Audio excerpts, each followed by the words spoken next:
de la oposición no fue acusado de comunista por sus adversarios en el poder. Un país que durante 100 años abrazó estas ideas nefastas y socialistas. Él hace un artilugio retórico, transformar en socialista toda tímida intervención del Estado sobre el dominio pleno de las corporaciones. Cuando lanzó a sus adversarios más progresistas, al igual que sus enemigos reaccionarios, la estigmatizadora recriminación de comunista.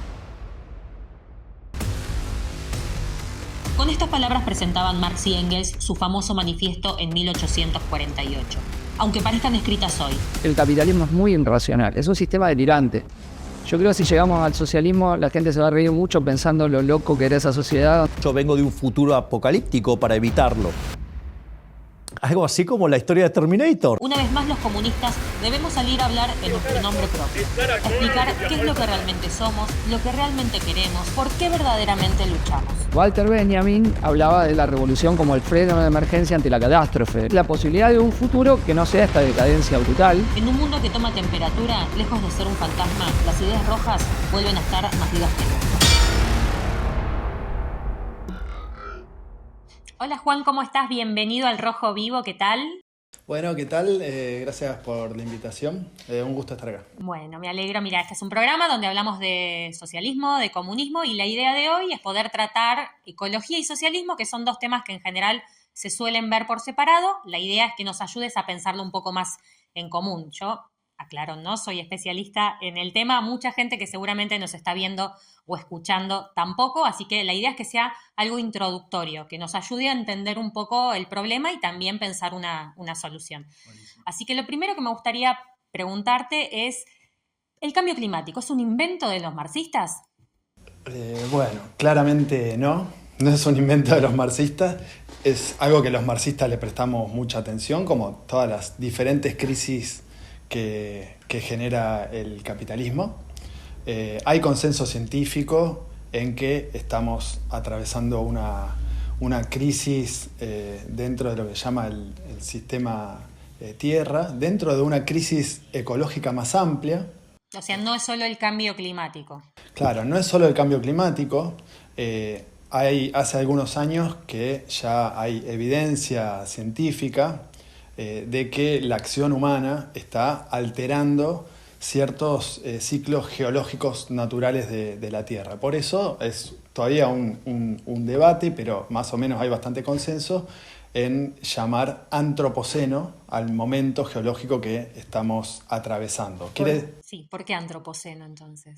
Quiere decir que la acción humana sobre el sistema Tierra, por ejemplo, en los registros estratigráficos ya se empieza a registrar, por ejemplo, en el nivel de plástico que encontramos, que por ejemplo lleva a que de repente hace poco leí una noticia, emerge una isla enfrente de Brasil, cuando van a ver de qué se trata, es una isla de plástico, por ejemplo. Mira. Que por ejemplo estamos consumiendo en algunos países como en Japón lo que sería el equivalente a una tarjeta de subte de plástico todos los años, que se encuentra el plástico en los pescados en el río Chubut, por ejemplo, una noticia que publicamos en La Izquierda Diario. Bueno, eso es respecto a los plásticos, también respecto al ciclo del nitrógeno y del fósforo, por ejemplo, ciclos naturales que están alterados, por ejemplo, los ciclos del agua, que están alterados también. Y eso como nosotros lo vemos en los hechos concretos, se altera el ciclo del agua, ¿cómo nos afecta? Bueno, estamos viendo sequías como nunca antes, estamos viendo ciudades enteras que se quedan sin agua, lo vimos en Montevideo hace poco, lo vimos en Ciudad del Cabo hace poco también, vemos un nivel de inundaciones tremendas con una fuerza que destruyen, no sé, en Río Grande do Sul, este año, a principios de año, una catástrofe enorme por el nivel de inundaciones. ¿Por qué? Porque hay un nivel de agua en la atmósfera evaporada, que tiene que ver con el otro registro que es tu pregunta inicial, que es la del calentamiento global, ¿sí? Lo que se llama cambio climático. Sí. En todo el resto de los indicadores que hacen a una crisis ecológica global muy preocupante, la pérdida de biodiversidad, por ejemplo, el nivel de acidificación de los océanos, también el calentamiento de los océanos, hay un registro que tiene que ver con el calentamiento global que repercute sobre todos los demás. A eso se llama calentamiento global o crisis climática. Y, como te decía, no es la humanidad, es el capitalismo. Si bien hay consenso en hablar de humanidad, eso oculta que es la humanidad en un sistema social histórico particular que es el capitalismo. Entonces, desde el inicio del capitalismo, por poner algunos números, estamos en un nivel de calentamiento de 1,2 grados si medimos desde el inicio del capitalismo, ¿sí? Estamos en un nivel de acumulación de partículas de gases de efecto invernadero de 420 partículas por millón de gases de efecto invernadero en la atmósfera, cuando a partir de 350 partículas por millón empiezan esos gases de efecto invernadero, que por decirlo de alguna manera son opacos, en el sentido de que hacen que la energía del Sol se acumule en la Tierra, que no salga, por eso lo de invernadero,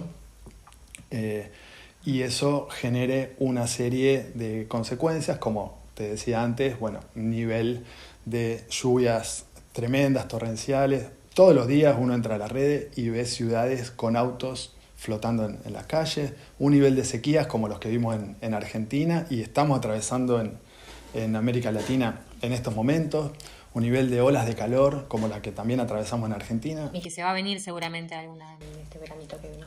Es bastante probable. Por ejemplo, hay estudios que se hacen para determinar las probabilidades de que ocurra eso. Bueno, en Argentina dieron que hay 60 veces más probabilidades de que ocurra una ola de calor como la que atravesamos. Atravesamos 9 olas de calor.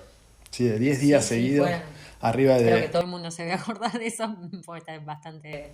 Bueno, fuerte. Fue tremendo. Bueno, esa es una de las consecuencias, las olas de calor, tormentas como la que vimos en Estados Unidos, el huracán Milton, por ejemplo.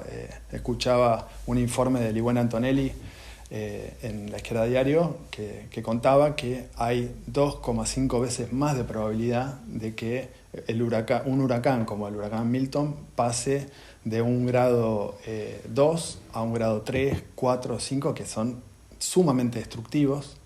O sea que lo que antes se veía en una probabilidad de 150 años, ahora es la mitad de que ocurra una catástrofe de esa magnitud. Eso tiene que ver con el nivel de energía que está acumulada en la atmósfera, tiene que ver con el calentamiento global, y detrás tiene causas que son muy identificables, que incluso hay consenso científico sobre las causas. La principal es la emisión de gases de efecto invernadero, que son básicamente los gases que se emiten al combustionar combustible fósil.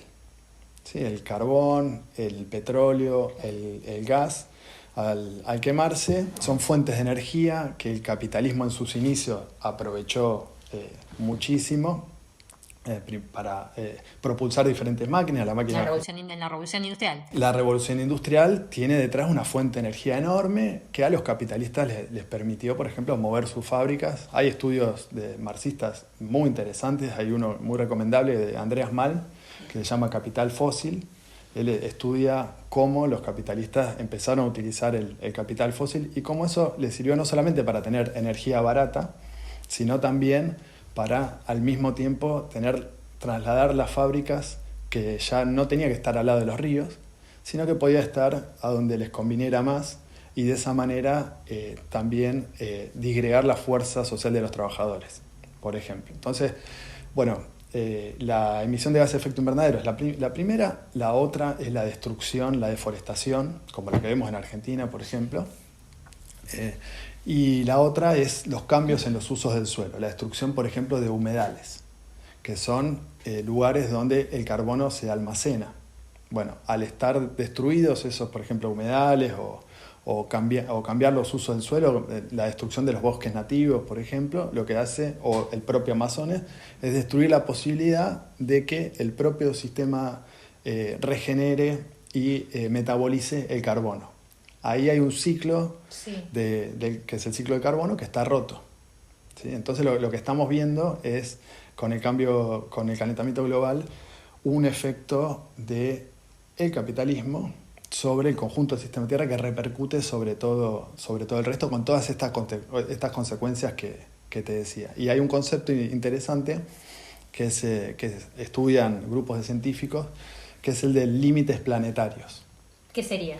Los límites planetarios son cambios Sí. en diferentes aspectos del sistema Tierra, como la biodiversidad, como el ciclo del agua, como la acumulación de plásticos y nuevas entidades químicas en el sistema, la capa de ozono, por ejemplo, el calentamiento global también. Y lo que van haciendo es medir esos cambios, porque a partir de cierto grado de transformación, le llaman puntos de no retorno, el punto en que eso ya no se puede revertir. Entonces, son una serie de causas y consecuencias que se retroalimentan, y lo que tiene el calentamiento global es que golpea sobre todo el resto y hace que se vaya retroalimentando. Por ejemplo, se derriten los hielos de los polos, y esos hielos de los polos lo que hacen es reflejar la luz del sol. Al estar derretidos se refleja mucho menos esa luz del sol y se acumula más calor. Los incendios, por ejemplo, también leí una nota esta semana, los incendios de Canadá de este año, enormes, bueno, liberan dióxido de carbono, destruyen bosque y hacen que se genere un mayor calentamiento. El derretimiento del permafrost de los hielos en Rusia libera metano.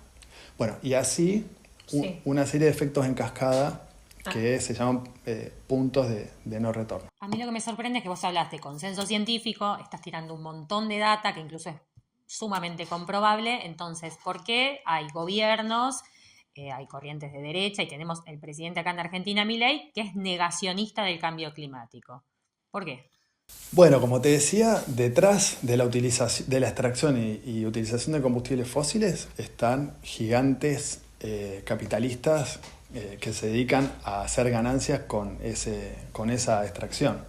Shell, Total, Equinor, British Petroleum, por ejemplo, son Grandes multinacionales. grandes multinacionales que tienen un poder enorme y que tienen sectores de científicos que se dedican a estudiar sus perspectivas de negocio.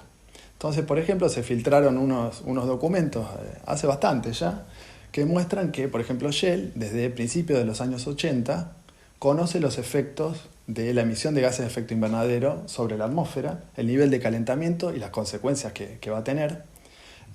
Y desde ese momento son muy conscientes del problema y invierten una cantidad enorme de plata, primero en negar el problema y decir que es una cuestión natural. Milei expresa estos intereses del capital, aparte de su terraplanismo, de esa brutalidad que lo caracteriza, expresa esta línea del capital de negar el problema y decir que es un problema natural.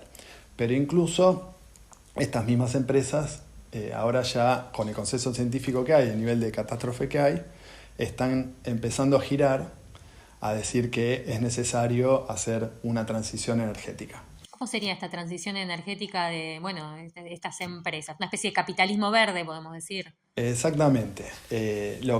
La suposición es que el propio capitalismo podría, con la regulación del mercado, por ejemplo, poniéndole precio a la emisión de gases de efecto invernadero, el mercado de carbono que Milei incluyó en el proyecto de ley bases apunta a eso. O sea, se supone que el mercado podría regularse a sí mismo, esa mano invisible del mercado, para que sea caro contaminar. Entonces, el problema que generaron lo transforman en una nueva fuente de negocios. Esa forma de resolver el problema, ese capitalismo verde, es importante resaltarlo también, que está detrás de los anuncios que escuchamos constantemente. El panel de cambio climático de la ONU, el IPCC, en sus informes, por detrás, tiene la suposición del Acuerdo de París, de que el nivel de calentamiento global no debería alcanzar 1,5 grados, o a lo sumo, en realidad era 1,5 grados, ahora ya más o menos consideran que esa meta no va a ser posible, o menos de 2 grados. Más claro. Bueno, detrás del Acuerdo de París y detrás de las suposiciones del panel de cambio climático está la suposición de que siempre va a ser peor afectar al capitalismo en las medidas que se tomen. Entonces que hay que buscar un equilibrio entre el grado de calentamiento posible y al mismo tiempo mantener vivo el sistema capitalista de acumulación. De hecho, el Premio Nobel de Economía de 2018 se lo dieron a un economista, William Nordhaus, que es el que hizo el cálculo de que se podía llegar que lo mejor era llegar a un calentamiento de 1,5 grados, que es una idea que trae desde 1975. Entonces detrás está la suposición de que lo mejor es que el capitalismo siga vivito y coleando, y que tenemos que buscar un equilibrio entre las dos cosas. Eso es capitalismo verde. Los mercados de carbono, por ejemplo, están detrás también como una idea. La idea de que el capitalismo va a poder producir máquinas que van a capturar carbono, que todavía no existen, y que de esa manera vamos a poder alcanzar un equilibrio, están detrás de muchos de los informes que vemos. Entonces eso me parece importante resaltarlo. Hay una combinación de un catastrofismo total, porque efectivamente, si como dicen, vamos a un nivel de calentamiento de 3 grados a fines de este siglo, las consecuencias de eso son bestiales. Es un planeta invivible, Sí. prácticamente. Eso lo combinan con que la única opción posible es el capitalismo verde, para supuestamente administrar una transición. O sea, dejar de lado los combustibles fósiles y pasar a otras formas de energía renovable, etc. Bueno, eso es una imposibilidad. Es una lavada de cara, bastante. Sí, es una pintada de verde, lo que se llama greenwashing. En general las empresas, como es tan inocultable el problema, lo que hacen es un greenwashing. Todas tienen sus metas verdes, de lo que se llama net zero. Son una serie de términos que, bueno, explico muy rápido. Quiere decir, según el Acuerdo de París, según el panel de cambio climático, que es necesario bajar las emisiones a la mitad para 2030 y a 0 en 2050. A eso se le llama cero neto. Entonces ya todas las empresas uno ve sus planes de cero neto, etc. Bueno, en realidad, por ejemplo, Equinor, la empresa que vino acá a hacer la exploración y la explotación offshore de petróleo, tiene sus planes de cero neto, pero viene acá a habilitar la extracción de petróleo, que va a meter más gases de efecto invernadero a la atmósfera. Lo mismo British Petroleum. Por cierto, British Petroleum, que es la creadora del concepto de huella de carbono, que es una idea de que la clave es las emisiones individuales. Entonces uno puede medir su huella de carbono, todo lo que gastamos cotidianamente, como si fuera un problema individual. Claro, es una búsqueda individual de problemas. Y como si no fuera un problema de clase social. Hay una clase social que es la que maneja los medios de producción, de energía, de transporte, de la producción de alimentos, etcétera, que emite muchísimo más que todo el resto. Entonces tiene una línea de marcación de clase, que eso se oculta constantemente. El capitalismo verde lo oculta y lo hace pasar como un problema de la humanidad, claro, como si fuera un problema individual de que hay que reducir el consumo y que fuera un problema moral de cada uno, y no un problema de clase, y de que el capitalismo necesita seguir destruyendo el planeta de esta manera para poder mantener sus ganancias. Entonces, bueno, capitalismo verde está detrás de estos informes, estos razonamientos. Es importante resaltarlo. En el caso de los negacionistas como Milei, hacen sus negocios con los capitalistas verdes. Las empresas extractivistas que vienen al país a vaca muerta tienen discurso de transición. Hay lo que se llama un consenso de la transición ahora, que se usa para hacer más extractivismo. Bueno, quería justamente preguntarte por eso, porque bueno, en Argentina hay un consenso extractivista, por lo menos, no sé, radicales, peronistas, libertarios, todos están a favor de ese modelo de desarrollo. Pero si vos le tendrías que explicar a alguien que no tiene la menor idea de lo que es el extractivismo y qué consecuencias puede generarnos, ¿cómo se lo decís? Bueno, el extractivismo lo podemos definir más precisamente como la extracción de grandes volúmenes de naturaleza, que para los capitalistas es un objeto ahí con el cual hacer ganancias. Grandes volúmenes, por ejemplo, la megaminería, que baja directamente toda una montaña y deja un tajo en el suelo, para exportación, con prácticamente casi cero trabajo, y a un nivel muy intensivo en cantidad y en el tiempo el tiempo en que se extrae y se exporta. Así podemos definir el extractivismo según un investigador muy interesante, que es quien acuñó el concepto, Eduardo Gudinas. Ahora, lo importante es resaltar que el extractivismo es una de las formas que tiene el capitalismo para apropiarse de la naturaleza, ¿sí? Y que tiene que ver con las cadenas globales de valor y que tiene que ver con que hay países que, como te decía antes, trasladan las producciones que son repudiadas en sus países, o por ejemplo la megaminería, el fracking, el agronegocio que contamina con agrotóxicos. En ciertos países centrales no está permitido y lo hacen en países como Argentina. El extractivismo está motorizado por esos intereses imperialistas o neoimperialistas, y en países como Argentina lo que se hace es trasladar esas cadenas de valor para extraer naturaleza, para llevarla a países centrales donde se trabaja y se convierte, por ejemplo, el litio que se saca de los salares, que son humedales altoandinos en Argentina, se lleva y hay una cadena de valor donde hay una empresa que directamente pide tal compuesto de litio, y acá sale ese compuesto y se lleva a China, donde se hacen las baterías y se hacen los autos, supuestamente para resolver el problema del calentamiento global. No se resuelve de esa manera, se genera un nuevo negocio que son autos eléctricos para el sector que los pueda pagar. Se calcula más o menos que va a pasar de 4 millones de autos eléctricos a 280 millones la Asociación Mundial de Energía para 2050, pero el nivel de emisiones va a bajar 1%. No cambia en sí mismo. No cambia en sí mismo. Y que destruyen todo.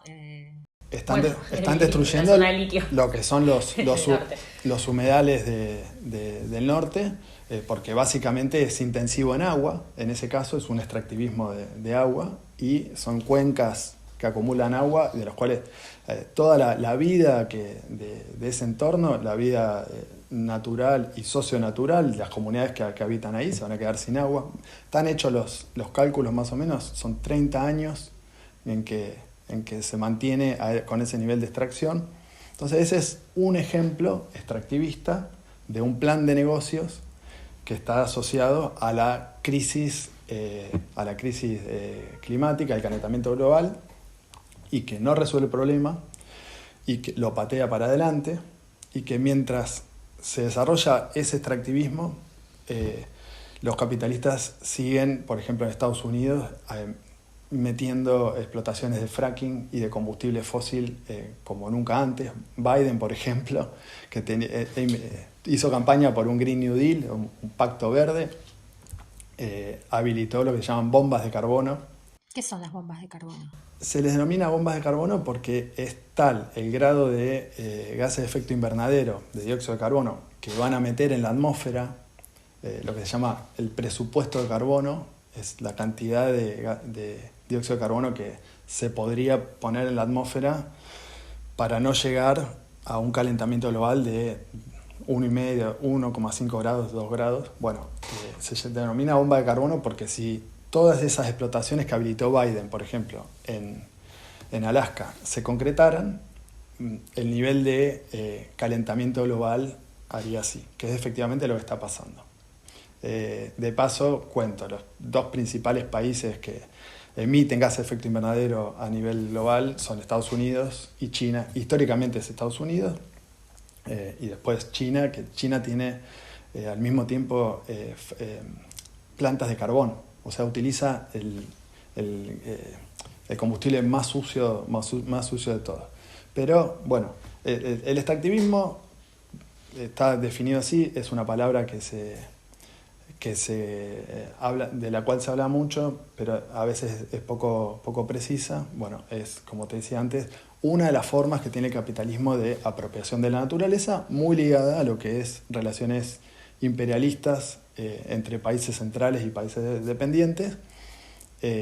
Y vemos las consecuencias, bueno, en Argentina la megaminería, por ejemplo, hoy asociada también a la transición energética, ¿sí? se utilizan supuestamente para hacer una transición y ir hacia energías renovables una cantidad enorme de minerales que se extraen de forma extractivista, por ejemplo, dejando una amputación ecológica en una provincia como Catamarca, en una provincia como La Rioja, bueno, prácticamente... El RIGI, que es lo que, digamos, ahora aprobó Milei, agudiza más esto, o sea, en realidad lo que hace es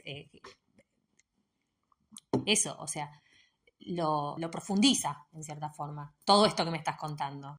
Sí, el RIGI es un armado legal a medida de los capitales extractivistas. Una reglamentación, ¿no? Propia para los negociados. Sí, es un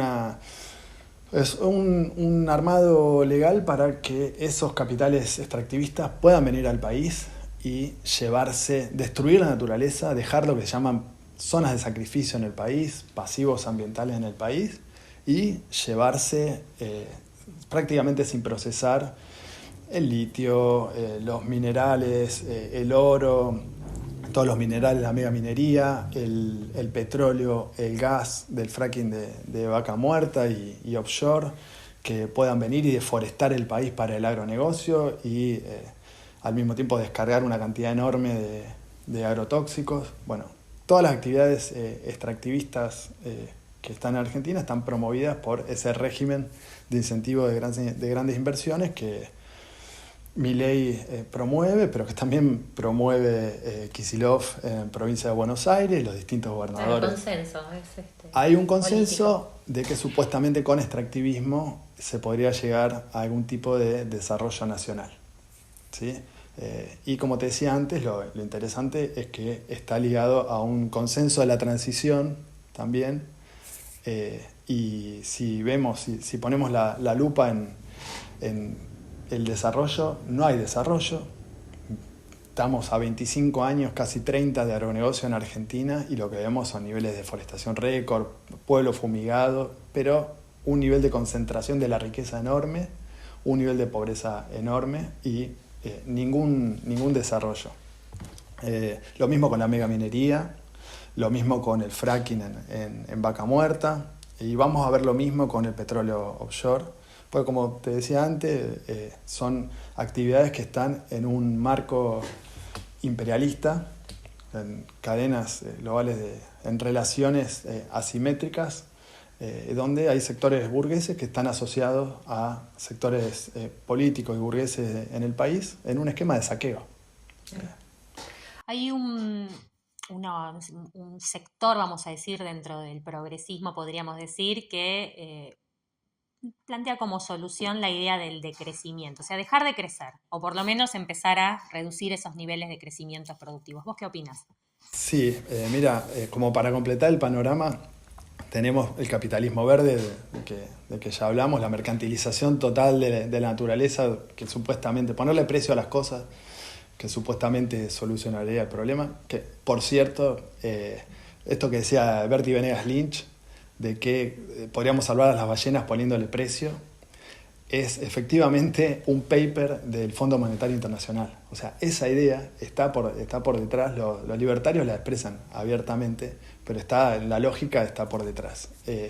Después tenemos otro sector que más bien plantea que la transición se puede lograr por medio de que los estados capitalistas lleven adelante planes económicos que resuelvan el problema climático y al mismo tiempo resuelvan los problemas sociales. Toman el ejemplo del New Deal, de la crisis del 29, y en Estados Unidos hay todo un sector del Partido Demócrata, sobre todo, que le llama Green New Deal, Nuevo Pacto Verde. ¿Sí? Entonces, ese es el otro sector capitalista que promueve más o menos algo similar. Los promotores del Green New Deal del Partido Demócrata son los que hicieron la campaña para Biden, que está metiendo un nivel de gases de efecto invernadero en la atmósfera brutales. No resuelven el problema. El Estado capitalista, el mismo que hace extractivismo en Argentina, no va a resolver el problema de la crisis climática, sino que va a habilitar nuevos ciclos de negocio para los sectores burgueses imperialistas. Ese es el Green New Deal. Y después, esas son las dos variantes más burguesas, digamos. Dentro de la izquierda hay un debate sobre bueno, qué hacer y de qué manera se puede superar la crisis ecológica y climática. Hay un sector que plantea que el problema es el crecimiento. Todos los economistas burgueses y la burguesía plantean que la salud de la economía tiene que ver con el PBI y el nivel de crecimiento de la actividad económica del PBI, o sea, la acumulación ampliada del capital. Y este sector critica fuertemente y correctamente eso, pero lo plantea en términos de anular el crecimiento económico. Ahí hay muchas posiciones y hay una crítica que es súper correcta. Efectivamente, en la medida en que el capitalismo siga acumulando capital, como te decía antes, la forma de acumular capital que tiene el capitalismo es destructiva. Es, por ejemplo, el extractivismo que vemos en Argentina, el nivel de calentamiento global que vemos por el nivel de energía que se consume, está en la lógica misma del capitalismo. De rentabilidad. De rentabilidad. Entonces es inherente a esa lógica y hay que apuntar ahí y criticarla fuertemente. Esa es la idea general del decrecimiento. Ahora hay una serie de problemas con esta lógica porque en realidad lo que deberíamos atacar no es solamente el crecimiento económico, sino las relaciones de producción y las relaciones incluso entre países imperialistas y países atrasados y dependientes.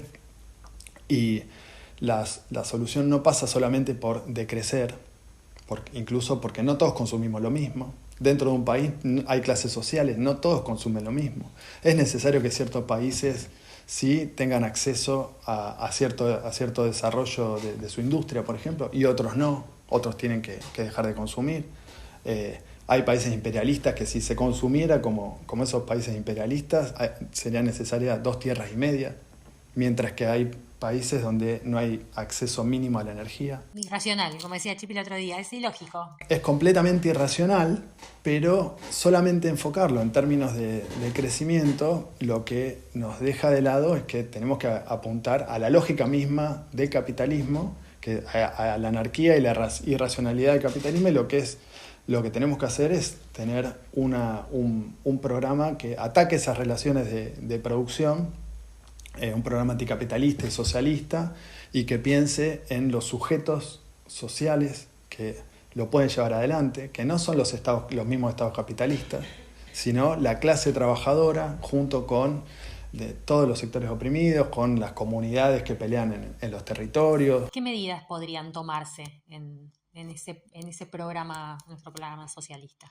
Bueno, por ejemplo, es necesario, para reducir las emisiones, es necesario imponerle a la burguesía que deje de extraer combustibles fósiles y para hacer eso es necesario nacionalizar los sistemas de producción de energía. Por ejemplo, algo básico, no solamente en cualquier país, nacionalizar el sistema de producción de energía, terminar con las formas de producción de energía que son destructivas y contaminantes, por ejemplo el fracking, ¿sí?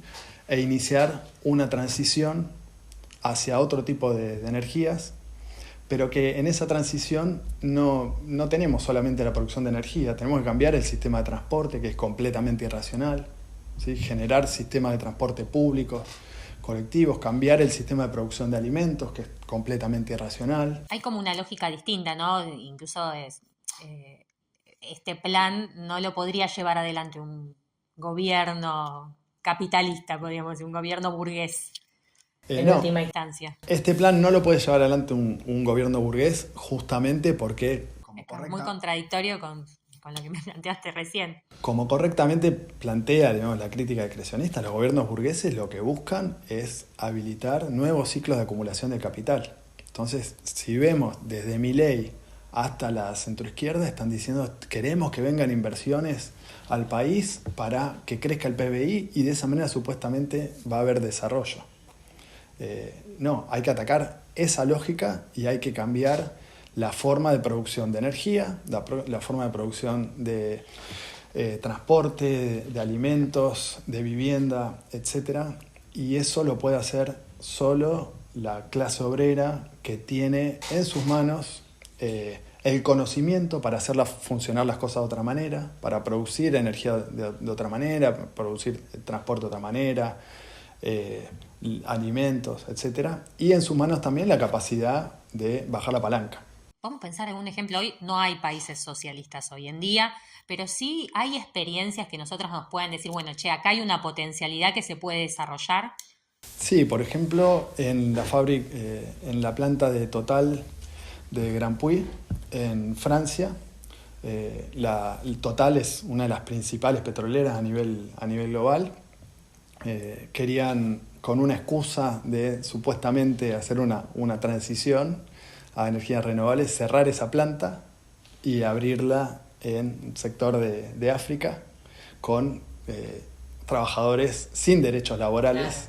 Claro, pagan menos. Trasladar la planta, que todos sabemos que no van a cambiar su producción de hidrocarburos, pero sacar los derechos laborales y de esa manera evitar la organización de los trabajadores. Bueno, los trabajadores de Total Grand Puy se organizaron junto con los ecologistas, planteando lo que se llama una transición justa, que la transición no la paguen los trabajadores, que sea efectivamente una transición energética y que los trabajadores puedan tener injerencia en esa transición.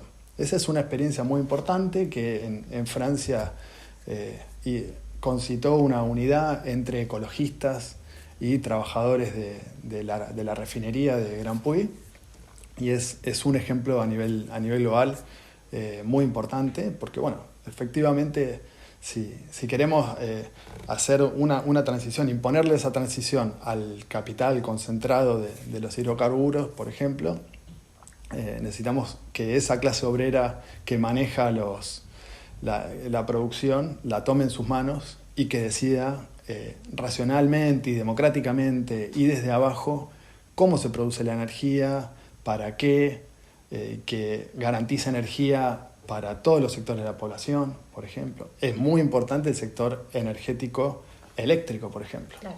También necesitamos otro tipo de circulación de la energía, entonces el sector eléctrico tiene un rol importantísimo. O sea, es necesaria una transformación de conjunto en clave anticapitalista que no la puede llevar adelante los mismos estados que están puestos en función de garantizar esos negocios. El ejemplo de Total Grand Puy es uno. También te puedo nombrar en Argentina el rol de Sanón, los trabajadores de Sanón, una ceramista de Neuquén, para el que no conoce. Una fábrica de cerámicos de Neuquén que vienen gestionando bajo control obrero la fábrica que produce cerámicos. Bueno, primero estuvieron a la cabeza del enfrentamiento al acuerdo con Chevron, que habilitó el fracking en Vaca Muerta, ¿sí? Habilitó el kirchnerismo, promovió el kirchnerismo en Vaca Muerta con cláusulas secretas, con un nivel de exenciones impositivas para que vengan a hacer fracking, una de las principales petroleras del mundo, a Vaca Muerta. Supuestamente iba a traer desarrollo eso. Bueno, los trabajadores de Sanón estuvieron en la primera línea de la lucha contra ese acuerdo, un acuerdo de saqueo económico y las consecuencias ambientales que te decía. Pero no solamente esto, sino que su propia producción de cerámicos la hacen con arcilla de lugares de geografías donde habitan comunidades mapuches. Los trabajadores de Sanón, donde antes la empresa de Sanón iba y negociaba de todas las maneras extorsivas la apropiación de esa cerámica, hicieron un acuerdo discutiendo con las comunidades mapuches la utilización de esa materia prima en el marco de una lucha política común entre los trabajadores ceramistas y las comunidades, donde los trabajadores ceramistas apoyaron la lucha de las comunidades contra el saqueo extractivista, y las comunidades también buscaron la mejor forma de que pudieran usar es arcilla para hacer cerámicas, incluso ahí hicieron hasta líneas de cerámicos, en lo que una alianza entre comunidades y trabajadores que es un ejemplo a nivel político y a nivel de la organización de la producción. Y lo último, un ejemplo que está acá cerca, estamos en Buenos Aires, a 30 kilómetros está la gráfica Madigraf, que también es un ejemplo en pequeño, como dice Raúl Godoy, una semilla de futuro, en un sentido ecológico muy fuerte, porque los trabajadores y trabajadoras de Madigraf encararon, en el marco de la gestión de la planta, habilitaron, por ejemplo, una planta de tratamientos de efluentes, que la patronal anterior la tenía ahí deshabilitada. Son fábricas que tienen efluentes que son muy contaminantes. Bueno, los trabajadores se preocuparon en habilitarla, en ponerla en condiciones para que lo que produce la fábrica tenga los tratamientos para que no sean desperdicios contaminantes. Por otro lado, encararon la producción de bolsas de papel, también para hacer el cambio entre plástico y papel. Y por otro lado, y sobre todo también, todo esto lo hicieron en su propia organización democrática, desde abajo, con un sentido ecológico, con el sentido de ser un ejemplo para otras fábricas, y participaron y participan también en el movimiento socioambiental, con las asambleas de comunidades, por ejemplo, de pueblos fumigados, con estudiantes también, en las universidades también, con asesoramiento de científicos de las universidades para llevar adelante estos cambios, y después políticamente marchando y organizándose, enfrentando el extractivismo, marchando, por ejemplo, el Día de la Tierra, que se hace una marcha todos los años.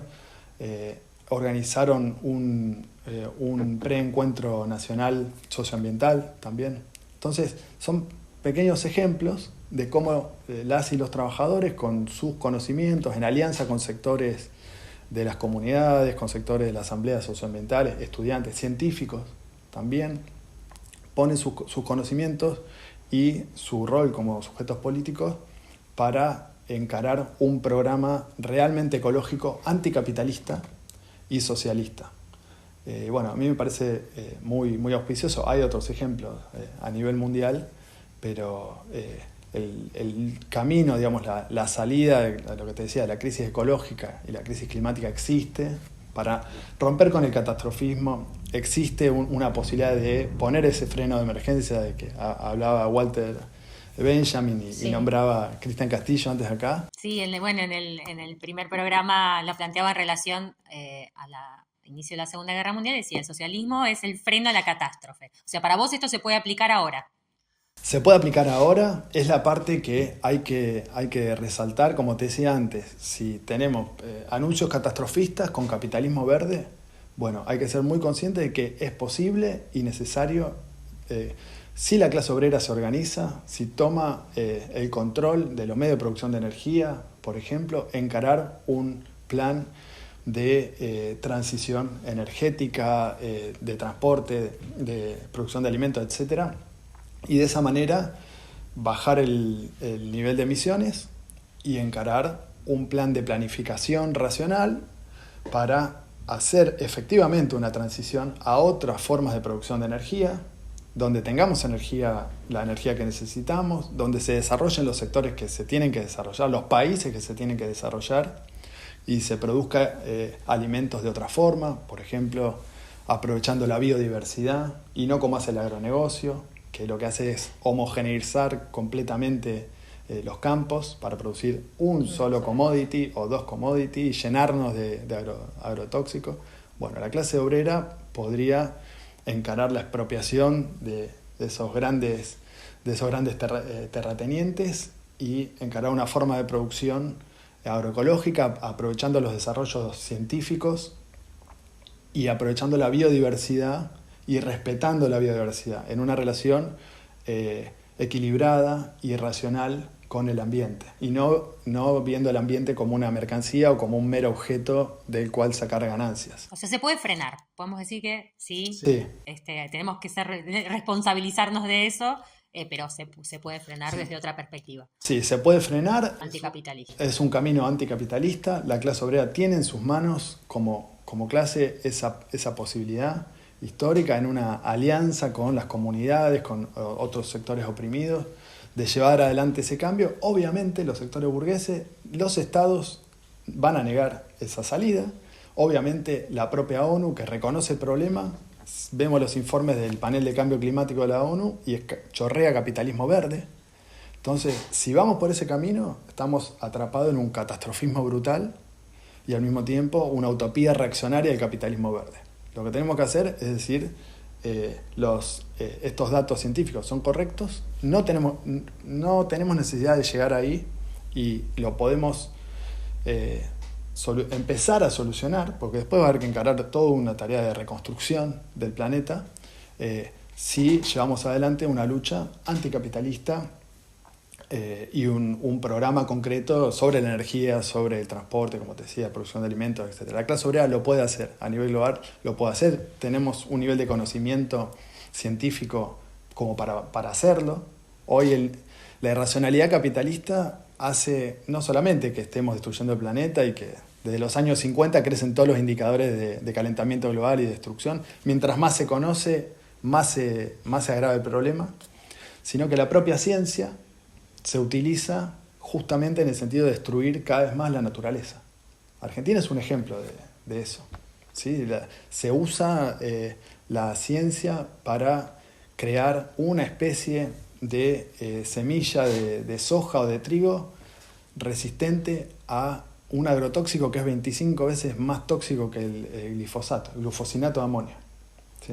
El trigo HB4, promovido por Hugo Sigman, por ejemplo, o de Bioceres, lo que hace es básicamente, como está prohibido en muchos países el glifosato, se habilita una especie que es resistente al glufosinato y de esa manera vamos a tener una cantidad de agrotóxicos bestiales para producir una commodity que se va a exportar de forma extractivista, seguir deforestando el país y envenenando los alimentos.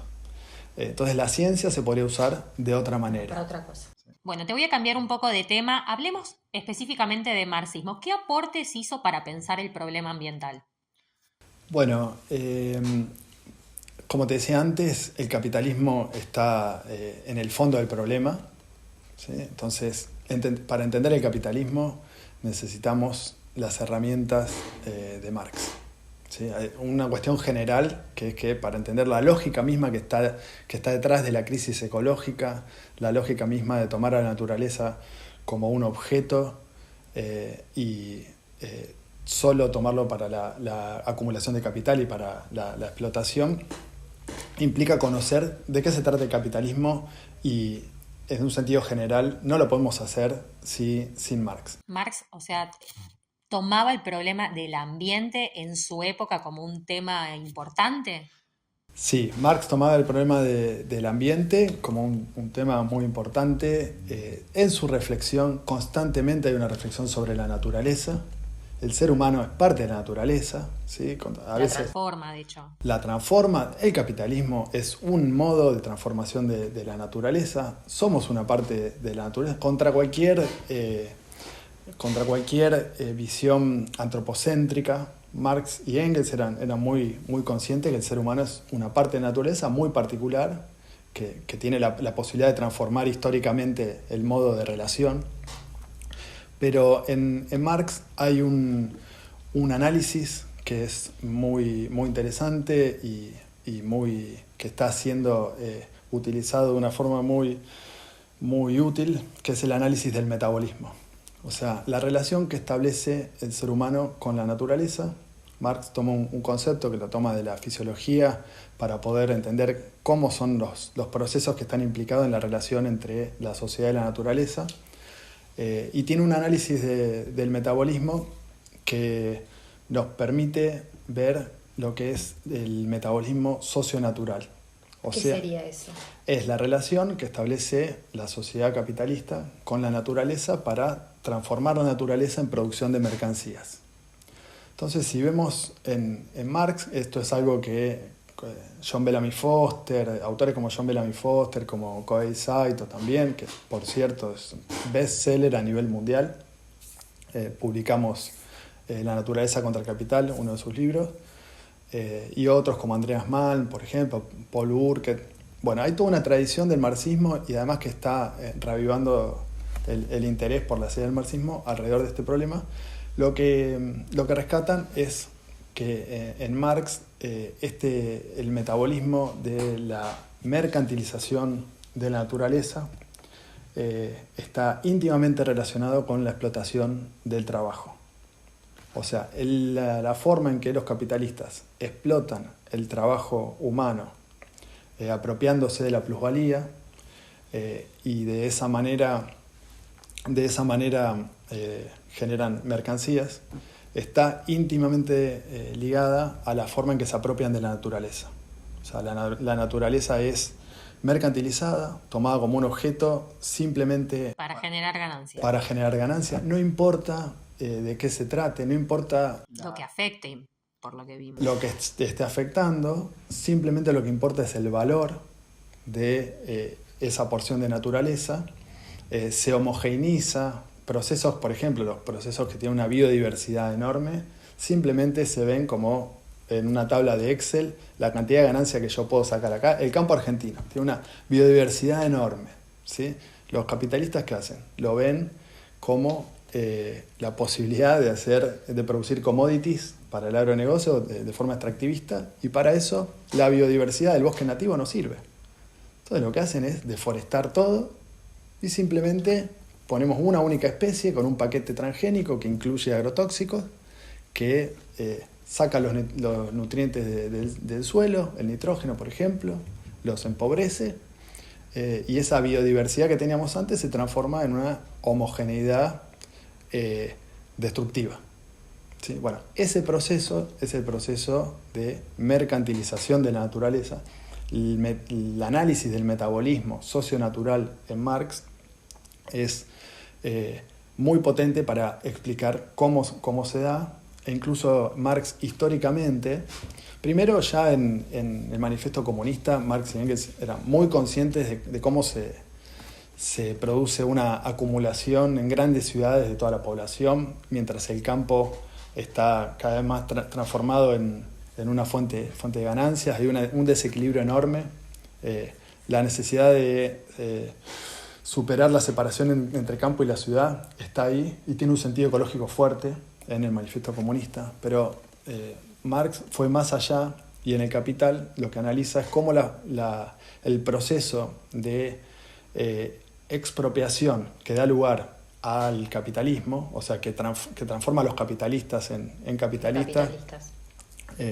Y genera todo el resto de la población que tiene que vender su fuerza de trabajo como clase obrera. El desposeimiento de esas tierras, ¿no? Que empiezan a ser como cercadas y hay un montón de personas que ya no pueden subsistir y tienen que ir a trabajar a la ciudad.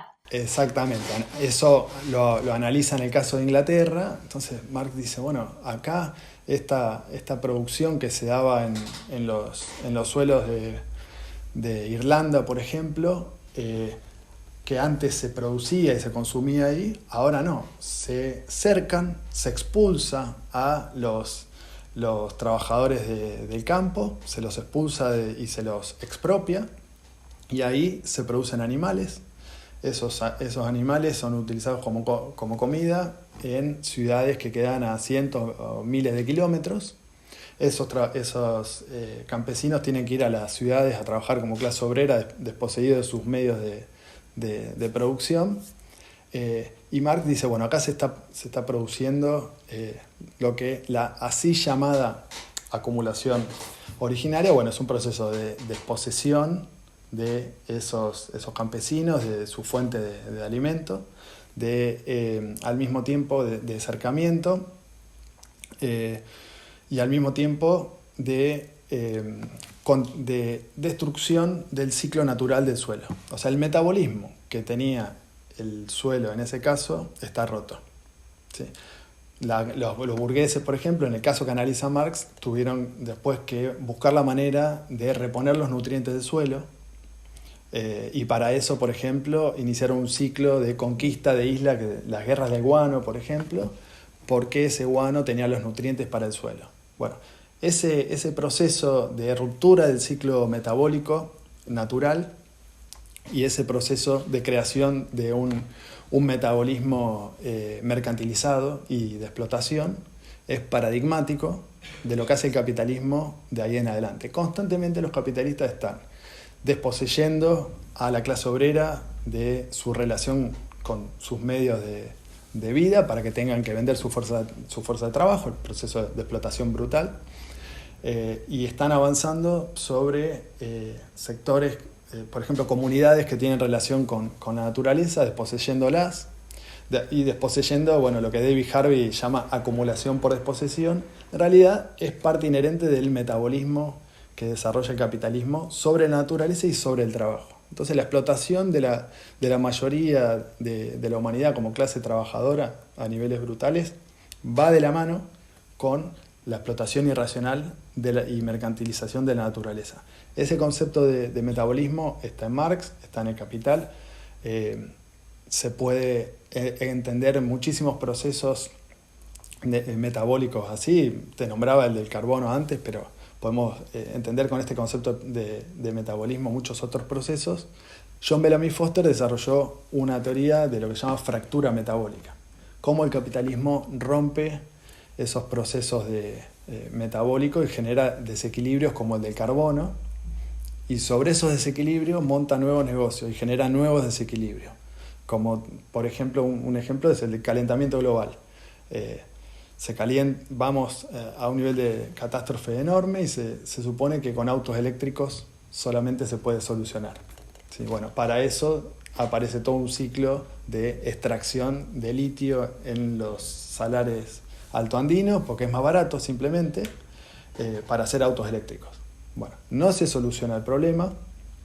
Se supone que el problema se va a solucionar solamente con autos eléctricos y no cambiando todo el sistema de transporte y producción de energía. Se patea temporalmente hacia adelante, se patea el problema tecnológicamente y se patea el problema geográficamente, porque aparece una crisis en las periferias.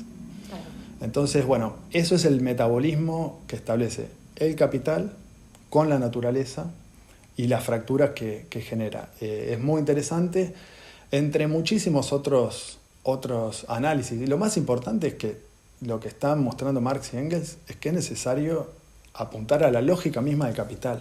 No es simplemente algo de lo que eran conscientes Marx y Engels, de cómo destruían los bosques, por ejemplo, de Europa, y cambiaban todo el ciclo climático, por ejemplo.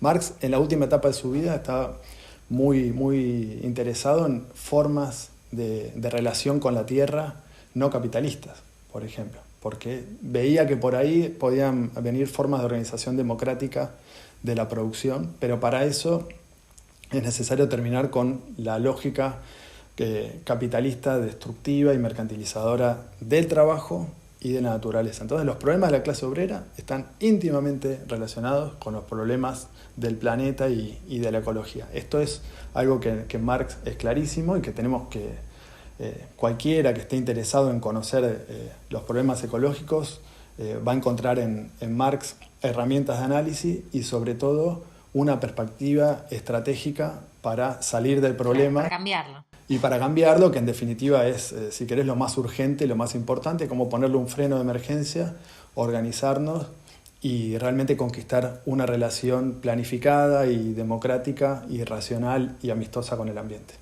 Bueno, te agradecemos mucho que hayas venido y seguramente te vamos a invitar para en otra oportunidad que vengas a seguir hablando de estos temas. Bueno, muchas gracias.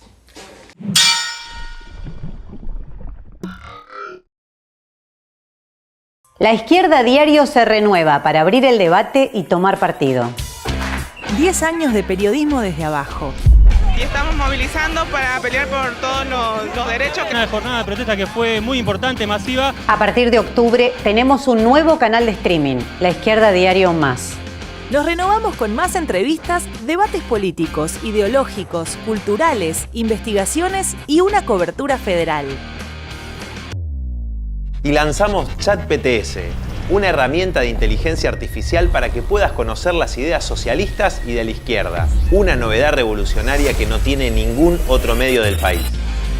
Hacemos un periodismo libre de humo, que muestra lo que los grandes medios ocultan, para apoyar las luchas de la clase trabajadora, las mujeres y la juventud en todo el país, en el mundo y construir una salida socialista. Desde octubre, todo lo que al poder económico y a sus gatitos mimosos no les va a gustar, en La Izquierda Diario Más. Un medio libre de humo.